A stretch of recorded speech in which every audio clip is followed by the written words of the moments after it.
Hi, ഇന്ന് നമുക്ക് കുറച്ച് അധികം ഹാമ്പേഴ്സ് സെറ്റാക്കുള്ള സാധനങ്ങൾ വാങ്ങിക്കാനുണ്ട്. അതിൻ്റെ ഷോപ്പിനായിട്ട് ഇറങ്ങിയതാണ് ഇന്ന്.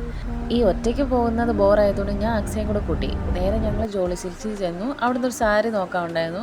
സോ സാരി നോക്കാനായിട്ട് ഞങ്ങൾ കുറേ സമയം എടുത്തു. ആ സമയം കൊണ്ട് ബോറടി മാറ്റാൻ അവിടെ നിന്ന് ആൻറ്റിയോട് ഞങ്ങൾ കുറേ കഥയൊക്കെ പറഞ്ഞു. ആൻറ്റി എന്നാലും നല്ല രസമായിരുന്നു. ഞങ്ങൾ റിവ്യൂ ഒക്കെ കൊടുത്തു. അതൊക്കെ കഴിഞ്ഞ് അക്ഷയാണ് പേ ചെയ്തത്. അക്ഷയ കൊണ്ട് പേ ചെയ്യിപ്പിച്ച് ഞങ്ങൾ നേരെ ഇറങ്ങി. അവിടുന്ന് നേരെ ഇറങ്ങി ഞങ്ങൾക്ക് ഒരു വാച്ച് നോക്കാനുണ്ടായിരുന്നു. സോ അവിടെ കയറി ഞങ്ങൾക്ക് വേണ്ടത് നോക്കിയെടുത്തു. അത് കഴിഞ്ഞ് ഞങ്ങൾക്ക് കുറച്ച് ഐറ്റംസ് വാങ്ങാനായിട്ട് തേർഡ് ഹൗസ് വരെ പോകണമെന്നുണ്ടായിരുന്നു. അവിടെ ചെന്നു വേണ്ട ഹാമ്പർ, ഫ്രെയിംസ് അതൊക്കെ നോക്കി അതൊക്കെ എടുത്തു. പിന്നെ കുറച്ച് ക്യൂട്ടായിട്ടുള്ള ഐറ്റംസ് എടുക്കണമായിരുന്നു. അതും ഞങ്ങളെടുത്തു. അക്ഷയ ഏതാണ്ടൊക്കെ അവിടെ നിന്ന് പറക്കുന്നുണ്ടായിരുന്നു. അത് കഴിഞ്ഞ് ഞങ്ങൾ അക്സസറീസ് വാങ്ങാൻ കയറി. അവിടെ നിന്നും കുറേ കളക്ട് ചെയ്തു. അവളായിരുന്നു ഇന്ന് സെലക്ട് മൊത്തം.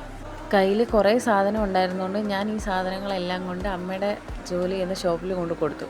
എന്നിട്ട് അമ്മ വൈകിട്ട് വീട്ടിൽ വരുമ്പോൾ ഒന്നിച്ച് കൊണ്ടുവന്നാൽ മതി എന്ന് പറഞ്ഞു. അങ്ങനെ ഞാൻ നേരെ ബസ് കയറി വീട്ടിൽ വന്നിറങ്ങി. അവിടുന്ന് കുറച്ച് നടക്കണം എൻ്റെ വീട്ടിലോട്ട്. അങ്ങനെ ഞാൻ അവിടുന്ന് നടന്ന് പതുക്കെ പതുക്കെ വീട്ടിൽ ചെന്നു.